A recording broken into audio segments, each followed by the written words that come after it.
নমস্কার বন্ধুরা, রাজেশের রান্নাঘরে আজ চলে এসে নতুন একটা রেসিপি নিয়ে। আজকের বানাবো মাংসের তরকারি, পোলট্রি মাংসের তরকারি বানাবো। পুরো শুরু থেকে শেষ অবধি দেখতে থাকো নতুন পদ্ধতির দ্বারা।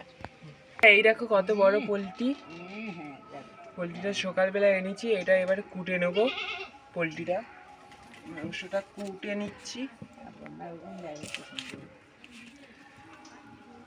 এই দেখো মাংস কুটে নিলাম।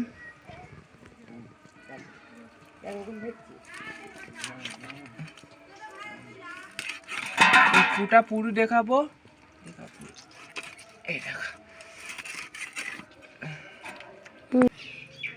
মাংসটা পুরো ছাড়িয়ে নিল। এই মাংসটা পুরো ছাড়িয়ে নিচ্ছি। এই গোলা কেটে দিচ্ছি। এবারে এইটা এইভাবে কাটবো। এই কেটে এই দুটো চেরা করতেছি।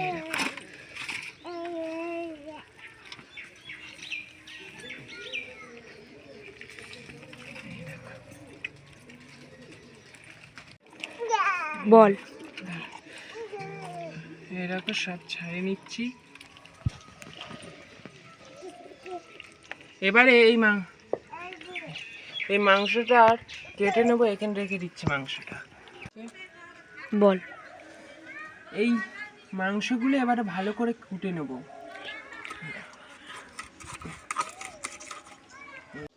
স্টার্ট। বন্ধুরা, এই দুটো লেগ পিস রেখে দিচ্ছি কারণ আমরা দুজনে খাবো বলে। এবারে মাংসগুলো ভালো করে কুটে নেবো। এরকম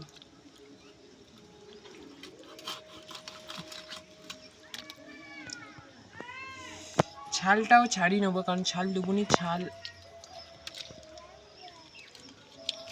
দেবনি।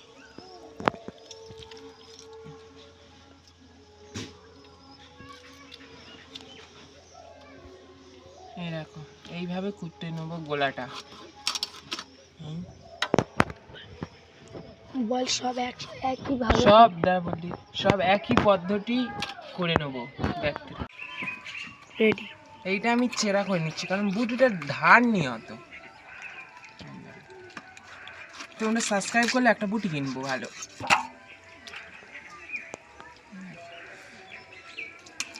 অনেকটাই আমার কাটা হয়ে গেছে। আবার এইটাও কেটে নেবো। এইগুলো সলিড মাংস। এইভাবে কেটে নিতে হয়। তোমরাও কেটে নিতে পারো এইভাবে। এইভাবে যত কেটে নেবে ভালোই হবে।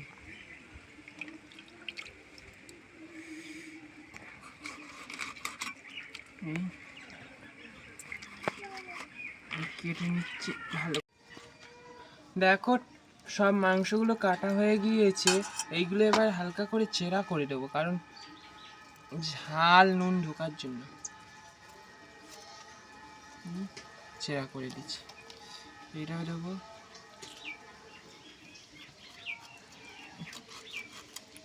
এই চেরা করে দিচ্ছি।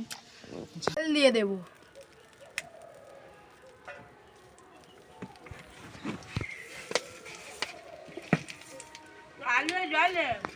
পেঁয়াজ কুচি দিয়ে দেবো। কড়া গরম হয়ে গিয়েছে, কড়াই আমি পেঁয়াজ দিয়ে দেবো। খুব জোরসে ভাজলে হবে না, কি জন্য পেঁয়াজটা বহু সব দিয়ে লাল হয়ে যায়। আস্তে আস্তে ভাজলে পেঁয়াজটাও কাঁচা থাকবে না, ভেজে যাবে।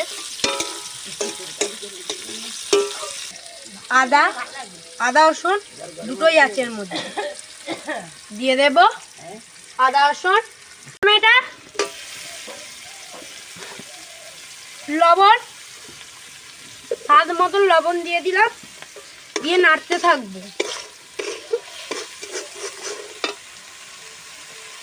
হলুদ দিয়ে দেব,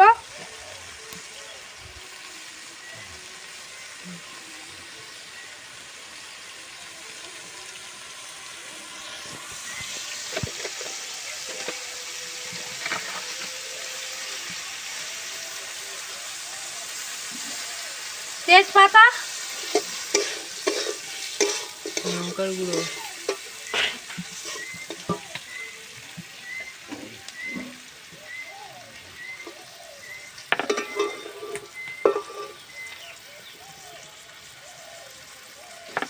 লঙ্কার গুঁড়ো,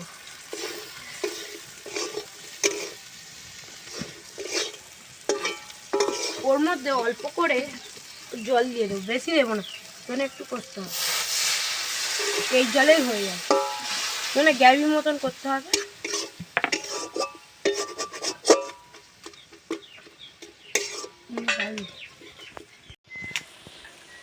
এরকম ধুয়ে ধুয়ে দেবো।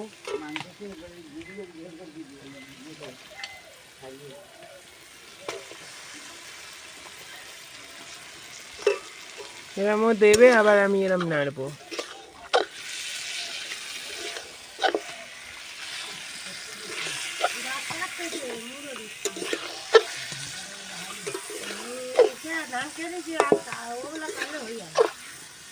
ওই ঢোকা জায়গায় এবার ফেল দিয়ে আসতে পারবো নি।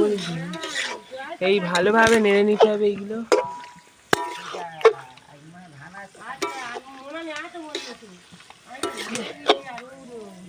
নেড়ে নেবো, নেড়ে নেবো এরকম করে, নিচের ইয়েগুলো গ্যাবিগুলো ওপরে তুলে দেবো, তাহলেই হবে। এর মধ্যে ঝালটা কম কম লাগছে, ঝাল দিয়ে দেবো।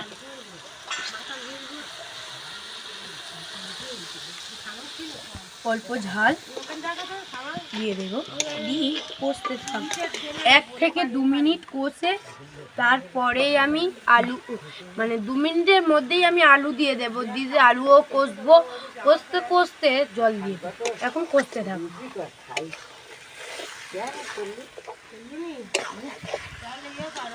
1 মিনিট হয়ে গিয়েছে কষতে কষতে, এবার আলুগুলো ধুয়ে নেব।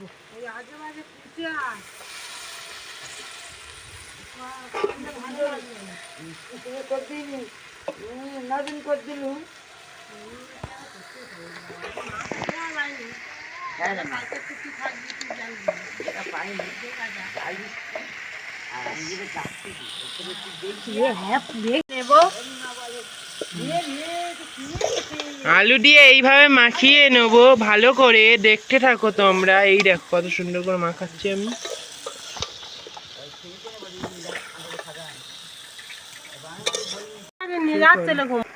অনেকক্ষণ ধরে কষে নিয়েছি, এই দেখো বন্ধুরা, অনেকক্ষণ ধরে কষা হয়ে গিয়েছে, অনেকক্ষণ ধরে কষা হয়ে গেছে। এই দেখো কত সুন্দর কষতেছি, এইভাবে কষে নিচ্ছি, এইভাবে তোমাদের কষে নিতে হবে।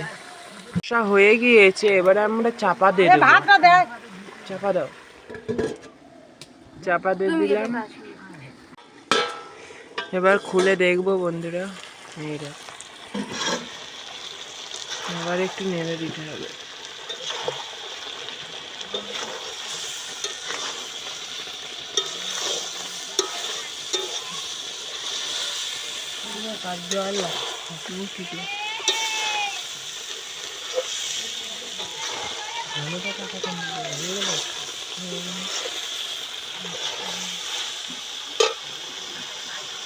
এবারে একটু জল ঢেলে দেবো, এই জল ঢেলে দিতে হবে।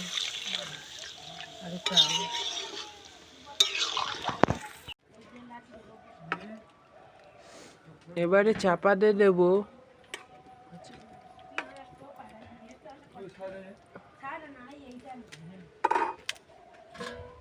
এবার এই চাপা দিয়ে দিলাম, এবার হয়ে যাবে। ওপর থেকে ধনেপাতাগুলো ছড়িয়ে দিই, দিয়ে দিবি না গরম মশলা, ধনেপাতাগুলো ছড়িয়ে দিই। ধনেপাতা ছড়ানোর পরে এবারে ওর মধ্যে গরম মশলা দিয়ে দেবো, এই 2টো গরম মশলার প্যাকেট, মানে কৌটো দেবো। ছোট ছোট বল, ছোট ছোট বলে 1 টাকা করে এইসব।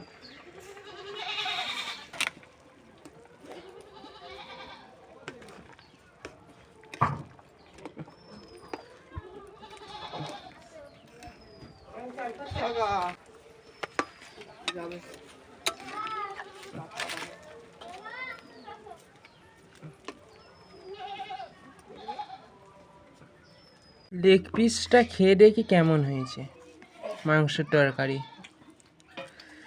এই দেখো, লেগ পিস খেয়ে দেখি।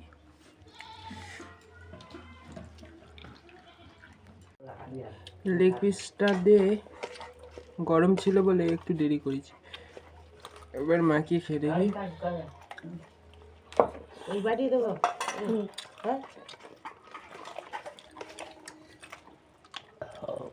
হেভি হয়েছে। ভাত খাবি নি? হ্যাঁ যাই এইভাবে বাড়িতে বানাবে, বড় ছোট সবাই খেতে পারবে এই লেগ পিস। বড়রাও খেতে পারবে, ছোটরাও খেতে পারবে এই লেগ পিস। একটা করে তোরা দেখ। বাড়িতে বানালে হেভি হবে।